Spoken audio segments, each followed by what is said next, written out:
Bonjour Olivier Granilic. Boker Tov et Chodesh Tov, Rudy. Alors on commence en Judée-Samarie où la situation reste très tendue autour du village palestinien de Kousra au sud de Naplouse. Oui, à l'origine de cette nouvelle crise, l'extension de l'avant-poste de Tal Tapiyot est déjà évacuée à plusieurs reprises au cours des 2 dernières années. Et après le dernier démantèlement, les activistes sont revenus dans la zone, mais cette fois, plusieurs tentes ont été installées à l'intérieur même d'un village palestinien, tout près donc de maisons palestiniennes. L'une d'elles a notamment été dressée sur un chemin d'accès et selon les habitants, cette présence a pratiquement isolé 3 familles et fortement limité leur déplacement. Et donc face à cette situation, Tzahal durcit désormais le ton. Oui, l'armée israélienne a publié un communiqué particulièrement ferme. Tzahal qualifie les agissements de certains civils israéliens dans les villages de Kousra et de Jaloud d'activités illégales, condamnables et répréhensibles qui portent atteinte aux habitants palestiniens et à leur vie quotidienne. Un ordre de zone militaire fermée a été imposé dans le secteur à toute personne qui n'y réside pas. Et puis le chef d'état-major, Eyal Zamir, a demandé aux forces d'empêcher la répétition de ces incidents et un bataillon même d'infanterie supplémentaire doit renforcer la zone. Et cette affaire dépasse désormais largement le cadre local. Elle provoque aussi des réactions très vives du côté de Washington. Tout à fait, puisque l'affaire Kousra est en effet remontée jusqu'à la Maison-Blanche. Des responsables de l'administration américaine ainsi que des membres du Congrès ont demandé des explications à Israël. Et une réaction particulièrement virulente ce matin de l'ambassadeur américain en Israël. Il n'hésite pas à qualifier les Israéliens impliqués de terroristes israéliens. Il affirme que l'ambassade américaine est intervenue directement auprès de Tzahal et de la police pour qu'ils soient expulsés du village. Alors toujours aucune nouvelle de Mali Yahalomi et de sa fille Liel, les 2 Israéliennes disparues en Autriche depuis maintenant 6 jours. Oui, Rudy, les 2 femmes âgées de 50 et 23 ans avaient quitté Israël le 4 août pour un voyage à Prague. Vendredi dernier, donc le 7 août, elles ont envoyé à leur famille une vidéo depuis Vienne et depuis leur téléphone sont éteints et ils n'ont plus donné signe de vie. Autre élément particulièrement inquiétant, Mali et Liel ne sont pas présentés pour leur vol de retour depuis Prague. La police autrichienne poursuit son enquête mais indique qu'à ce stade, aucun élément ne permet de penser qu'elles ont été victimes d'un acte criminel et les enquêteurs vérifient même si la mère et la fille n'auraient pas volontairement quitté Vienne et effacé les données de localisation de leur téléphone. Un mot de politique avec un nouveau scandale qui secoue le Likoud à 5 jours des primaires du parti. Oui, selon des informations publiées depuis ces derniers jours, donc le ministre de l'économie, Nir Barkat, aurait été à l'origine d'une tentative visant à remplacer Binyamin Netanyahou à la tête du gouvernement après le 7 octobre, tentative qui a échoué bien entendu. L'ancien député Dan Ilouz avait aussi révélé qu'un groupe représentant environ un tiers des députés du Likoud avait envisagé cette possibilité, mais que le projet avait échoué en raison de désaccords sur l'identité du successeur de Netanyahou. Et puis plusieurs ministres estiment aujourd'hui que cette affaire pourrait coûter cher à Nir Barkat lors des primaires qui auront lieu donc la semaine prochaine.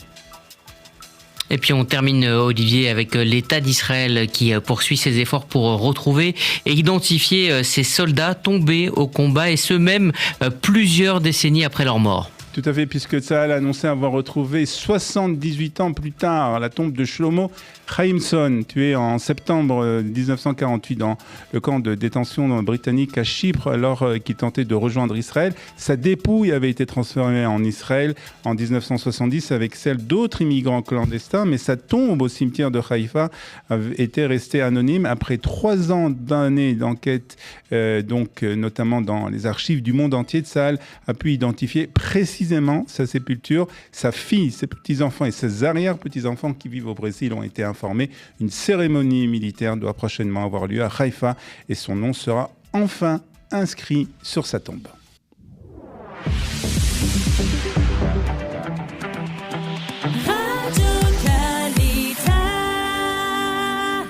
8h05, on va bien sûr, comme chaque jour, jeter un coup d'œil sur la météo prévue aujourd'hui en Israël avec une nouvelle journée qui sera chaude et ensoleillée sur l'ensemble du pays. Mais attention, à partir de demain, vendredi, les températures vont tomber.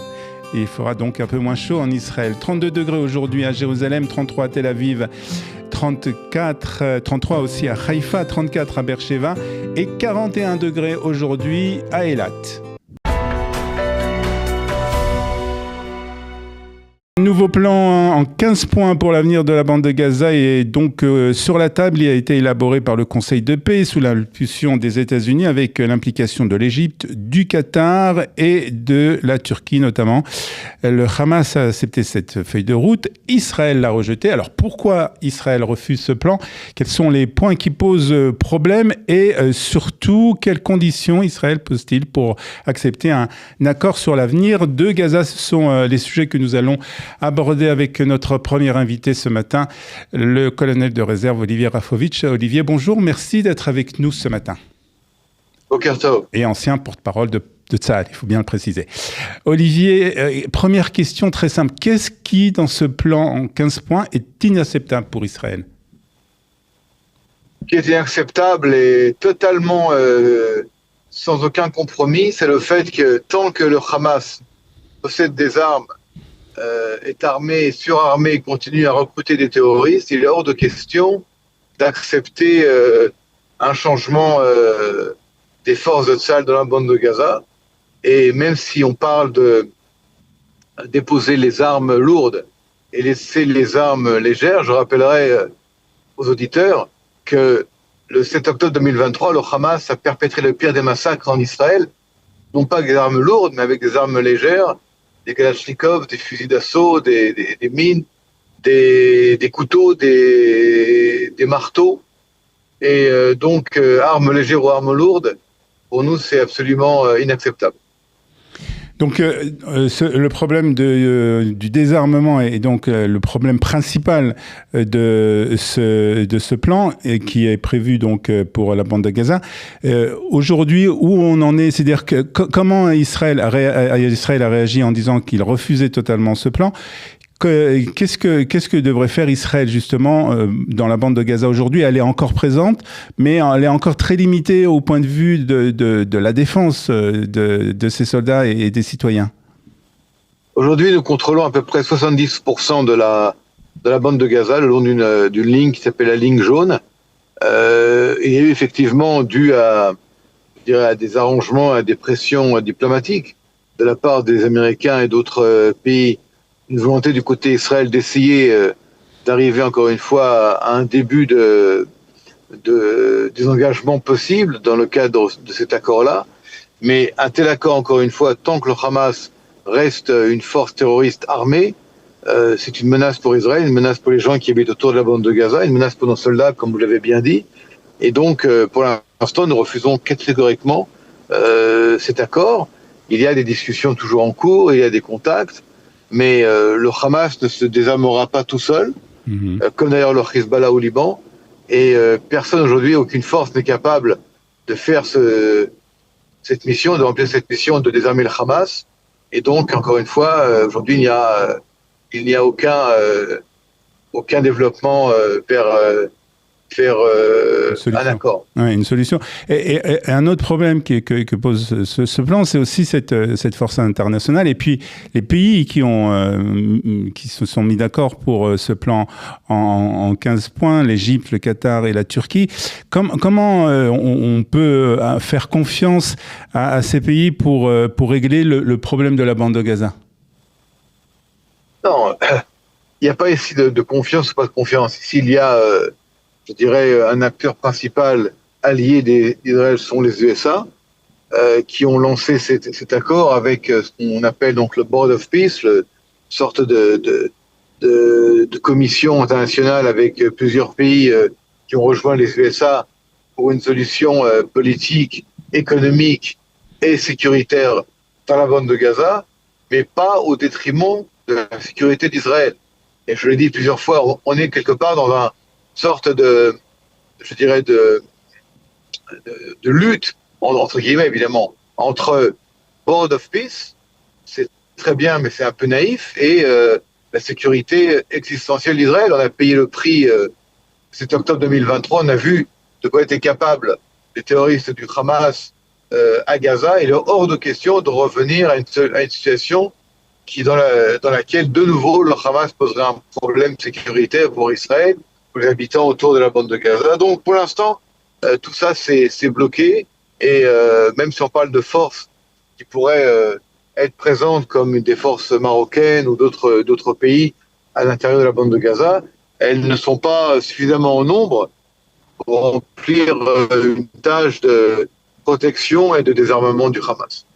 Donc pour le moment, Tsahal reste dans cette zone qui contrôle, comme on l'a expliqué, 70% de la bande de Gaza.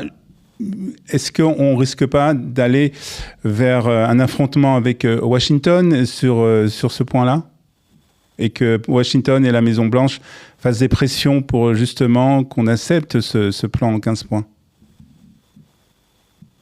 Il y a effectivement des pressions américaines, vous l'avez dit, mais il me semble, encore une fois, je parle en mon nom, qu'aucun gouvernement israélien qui soit actuellement le gouvernement en place, même de l'opposition, serait capable d'accepter un tel accord de 15 points quand le Hamas reste toujours extrêmement dangereux et une menace. Donc il y a une sorte de consensus du côté israélien de manière générale. Les Américains voudraient certainement quelque chose, mais nous ne pourrons en aucun cas l'accepter. Comment le Hamas ne le fera pas de sa propre volonté, comme vous l'avez expliqué. Alors, qu'est-ce qui pourra faire justement que le Hamas rende les armes ? C'est une force extérieure, c'est des pressions. Comment cela vous imaginez les choses ? Je pense que Tsahal devra, en fin de compte, faire ce travail-là. Et on ne peut pas compter sur personne d'autre que Tsahal pour désarmer le Hamas et faire que la bande de Gaza n'est plus une menace pour Israël. Encore une fois, le Hamas continue à voler l'aide humanitaire, à recruter des nouveaux terroristes, à être une menace pour nous. Et ça, c'est, encore une fois, je répète, totalement inacceptable, impossible. Il n'y a aucun compromis possible là-dessus. Donc Israël doit continuer donc à être présent dans la bande de Gaza. Pour terminer, un petit mot peut-être, Olivier Rafovitch, sur ce qui s'est passé cette nuit en Judée-Samarie avec ce village et ces extrémistes ou ces militants, comme chacun aimera les appeler, juifs qui se sont installés dans un village palestinien. L'armée, on le voit, visiblement n'arrive pas vraiment à régler ce problème. À quoi c'est dû d'après vous ? Je vais vous dire, l'armée se bat contre les terroristes, contre les ennemis d'Israël. Là, il y a une situation compliquée avec des Israéliens qui, en fait, ne respectent pas la loi. Et donc, c'est pas à Tsahal de faire ce travail, c'est à la police israélienne, aux autorités de respect de la loi. Tout doit se faire dans le respect de la loi de tous les côtés. Du côté des forces de sécurité et du côté des Israéliens. On voit qu'il y a également des implications au niveau diplomatique, au niveau international. On voit une déclaration très dure de la part de l'ambassadeur américain en Israël, qui est extrêmement pro-israélien et qui soutient la politique israélienne en Judée-Samarie. Mais on ne peut accepter que des hommes prennent la loi en leurs mains et décident de ce qu'est la loi et ce qui n'est pas la loi. Donc c'est un sujet qui doit être traité au niveau politique et au niveau de la loi, mais pas au niveau de l'armée. Et au niveau de la police. Et de la police, bien sûr. Très bien. Merci beaucoup, Olivier Rafovitch, ancien porte-parole de Tsahal. Merci d'avoir été ce matin avec nous sur Studio Kelita. À moins de 80 jours des élections prévues pour le 27 octobre prochain, le moins que l'on puisse dire, c'est que la scène politique israélienne devient de plus en plus confuse et émiettée, notamment en raison de la multiplication de nouveaux petits partis sécuritaires ou sectoriels, à droite comme à gauche, et aussi du nombre très élevé des électeurs indécis.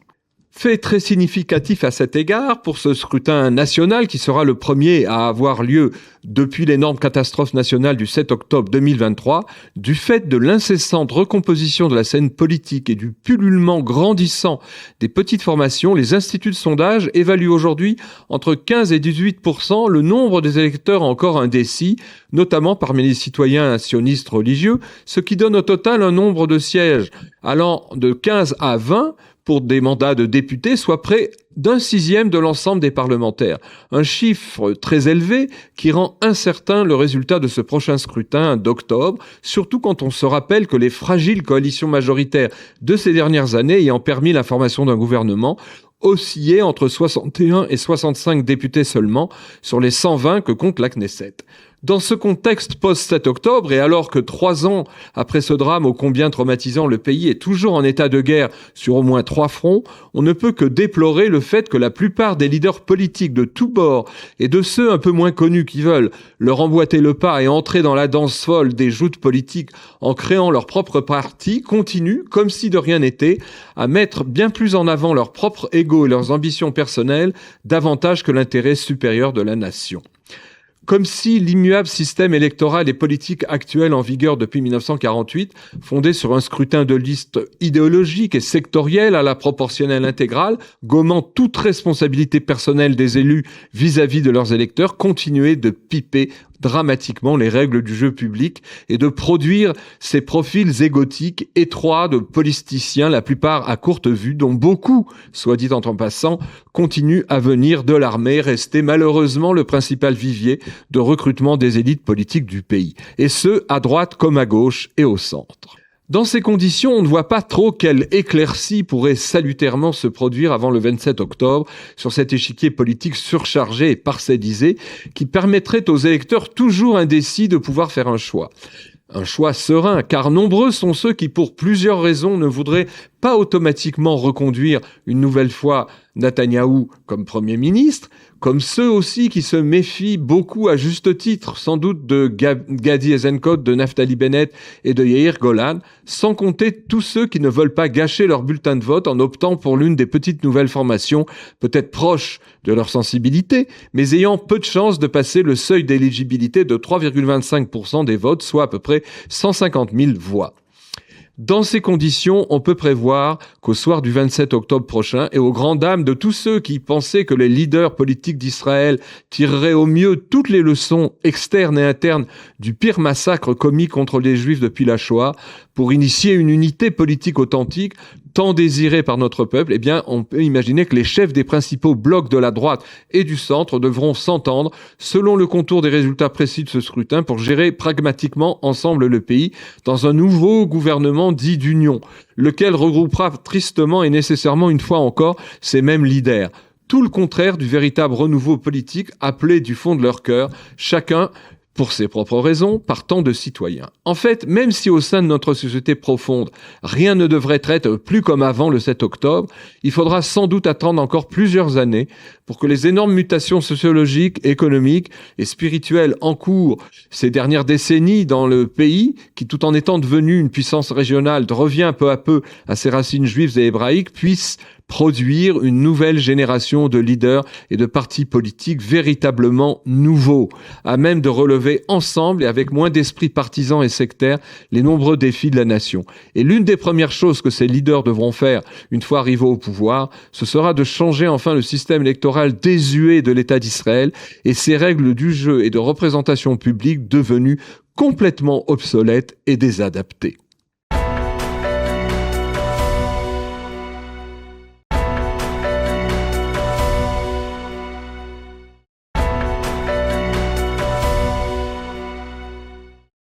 Et ce matin, dans la presse israélienne, il est fortement question des affrontements autour du village palestinien de Kousra en Samarie. Et selon Ron Ben-Ishai du Yediot Ahronot, les militants juifs qui s'opposent depuis plusieurs jours aux forces de sécurité cherchent à créer un véritable rapport de force avec l'État et le gouvernement.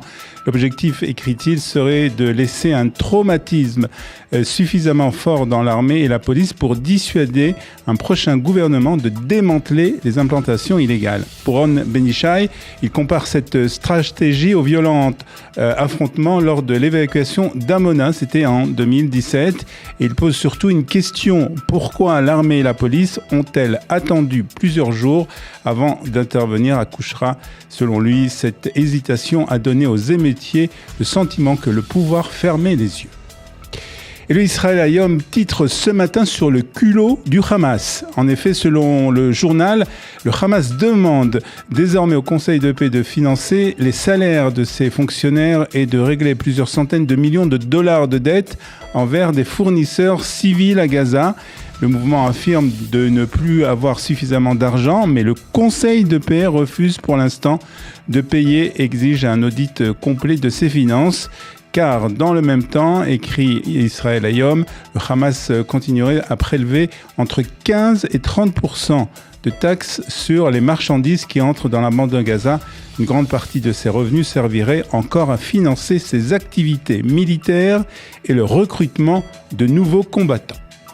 Puis une question que pose ce matin toute la presse israélienne: où sont passés Mali et Liel Yahalomi? Mali Yahalomi, 50 ans, et sa fille Liel, 23 ans, sont portés disparus déjà depuis vendredi à Vienne, en Autriche. Leur dernier contact avec leur famille remonte donc à l'entrée du Shabbat. Depuis, plus rien. Elles n'ont pas non plus pris leur vol de retour vers Israël. Pour le Yediot, le mystère s'apaissit. Aucun élément ne permet pour l'instant de parler d'un acte criminel et les enquêteurs vérifient même si la mère et la fille n'auraient pas volontairement quitté Vienne et effacé les données de localisation de leur téléphone, une disparition qui reste pour l'instant totalement inexpliquée. Au chapitre politique ce matin, il est beaucoup question des primaires au Likoud qui se dérouleront la semaine prochaine. Et dans le Maariv, on parle d'un tremblement de terre au Likoud à l'approche de ces primaires. Selon un nouveau sondage, si le Likoud obtenait 30 sièges aux prochaines élections, seule une vingtaine de quelques 40 ministres et députés actuels conserveraient leur place à la Knesset. Des figures comme David Amselem, Miki Zohar ou David Bitan sont notamment en difficulté. Mais le plus intéressant, c'est le fossé entre les militants du Likoud et les électeurs. Les militants préfèrent voir Amir Ohana pour succéder un jour à Binyamin Netanyahou et souhaitent majoritairement un gouvernement entièrement de droite. Et pour les électeurs du Likoud, ils placent Nir Barkat en tête après Netanyahou et sont près de 55% à préférer un gouvernement d'union avec le centre droit. Puis Amit Segal, dans l'Israël Hayom, s'intéresse ce matin à l'après-Netanyahou avec ce titre « L'homme qui sera le successeur de Netanyahou et qui ne le sait pas encore ». Pour Amit Segal, les primaires du Likoud ne détermineront pas seulement la composition de la prochaine liste, elles pourront surtout donner un coup d'envoi à la bataille pour la succession de Binyamin Netanyahou. Une bataille qui, rappelle-t-il, est annoncée déjà depuis les années 90, mais qui n'a jamais vraiment commencé. Cette fois, estime Amit Segal, les choses pourraient être différentes. Amir Ohana, Yair Levin, mais aussi Israël Katz ou Gidon Sa'ar pourraient se retrouver en première ligne. Et selon lui, que Netanyahou gagne ou perde les prochaines élections, il est fort possible que le Likoud se présente aux élections suivantes avec, pour la première fois depuis très longtemps, un nouveau dirigeant. Et dans le Yediot Ahronot aussi, ce matin, une éditorialiste interpelle directement Yair Golan des démocrates et lui dit « Prends tes responsabilités ». Il s'agit de Merav Betito qui revient sur la décision de Yair Golan de ne finalement pas réserver une place sur la liste des démocrates à Einav Zingonkher, l'une des figures de combat pour la libération des otages et la mère de Matan, ancien otage du Hamas. Yair Golan lui avait promis une place, ce qui l'avait conduite à de ne pas participer aux primaires. Et pour Merav Betito, il n'est pas trop tard pour revenir sur cette décision. Elle estime que les militants du parti comprendraient parfaitement une exception pour Einav, et elle conclut: un véritable dirigeant doit assumer concrètement les promesses qu'il a faites. Puis un sujet qui provoque une vive polémique ce matin dans les médias israéliens, avec des images de la manifestation d'ultra-orthodoxes hier sur la route 4. Et le Haaretz explique que des manifestants opposés à l'enrôlement dans Tsahal ont distribué des étoiles jaunes portant le mot Haredi et comparé le service militaire à la persécution des Juifs par les nazis. Certains ont même affirmé qu'il valait mieux mourir que servir dans l'armée et risquer de devenir laïque. Des images qui ont provoqué une condamnation quasi générale dans l'opposition.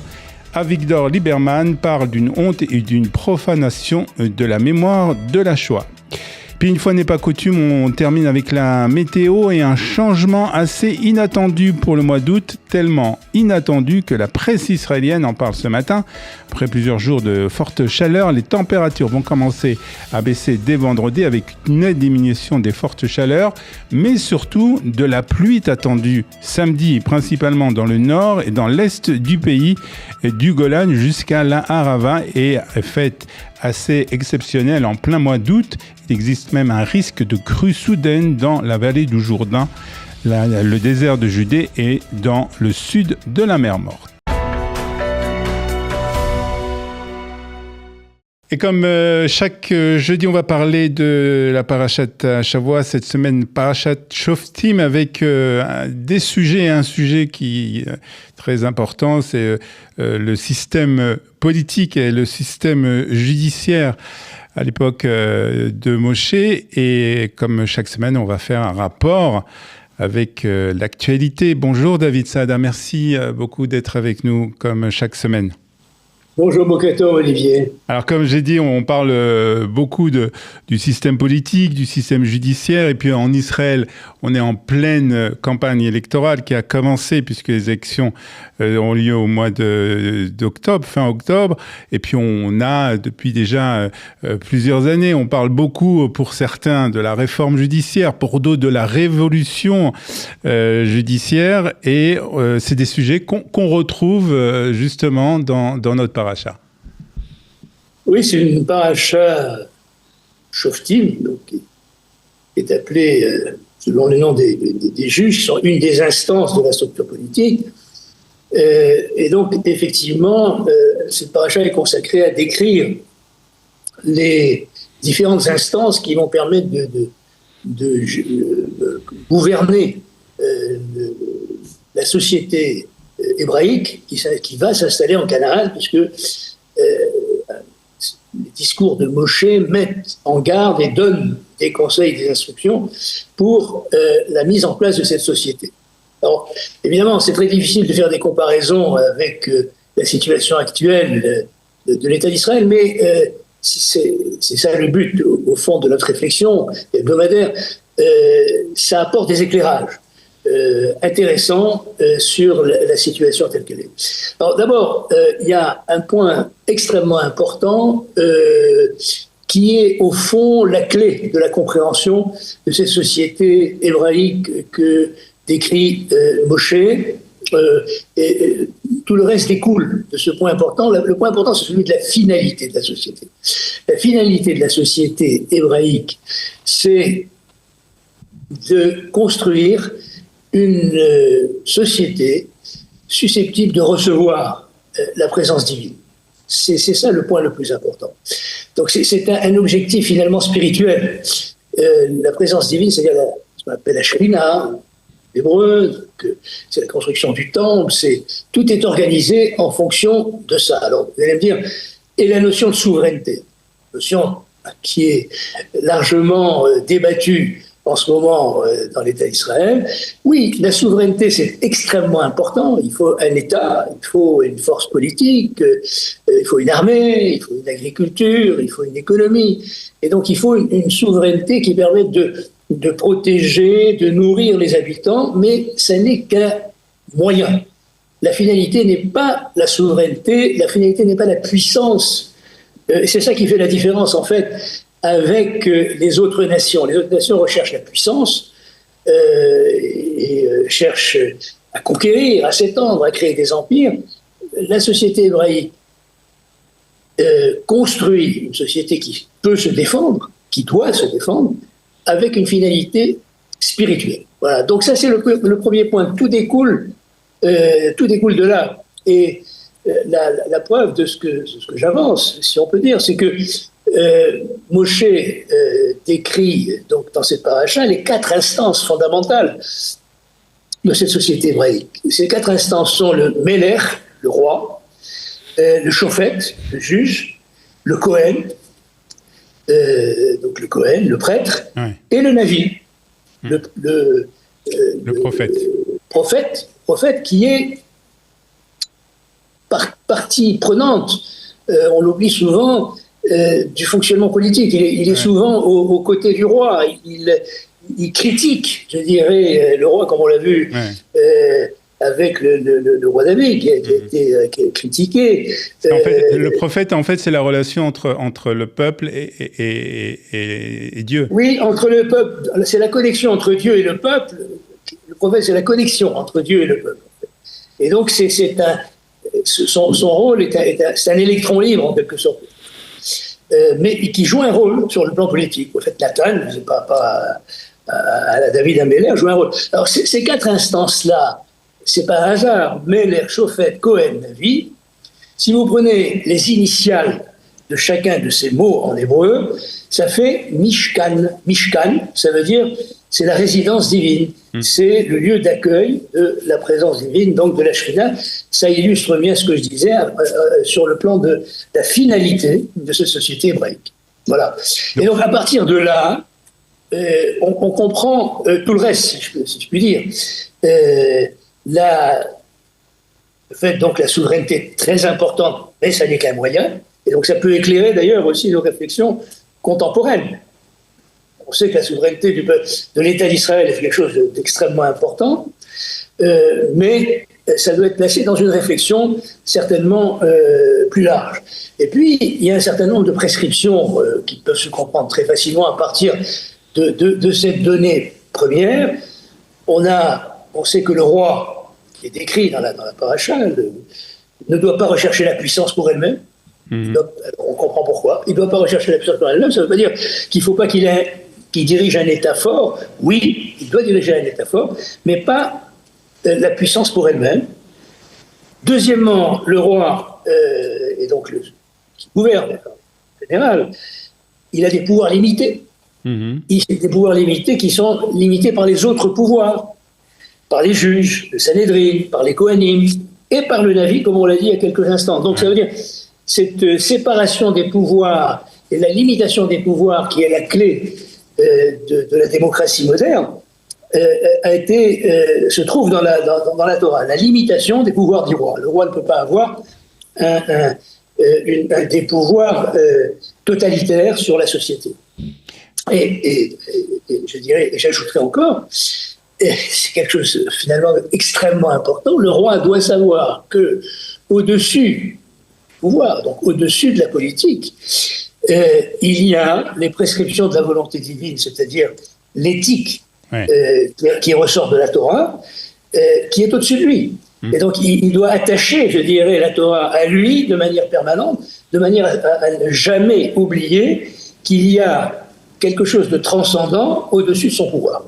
Mais ce qui est intéressant, David, c'est quand vous parlez de Mishkan, on voit que le lien entre ces quatre pouvoirs, c'est un lien qui permet justement à la présence divine d'être présente sur terre grâce au Mishkan. Et lorsque justement il y a des liens qui sont corrects entre ces pouvoirs. Aujourd'hui, on voit que c'est un des grands problèmes justement de la société israélienne, c'est qu'il y a justement alors on n'a pas le pouvoir, le système de la prophétie qui n'existe plus, mais entre les trois pouvoirs qui est donc, on va dire, le dirigeant, la société et la justice, on voit qu'aujourd'hui il y a des tensions très importantes.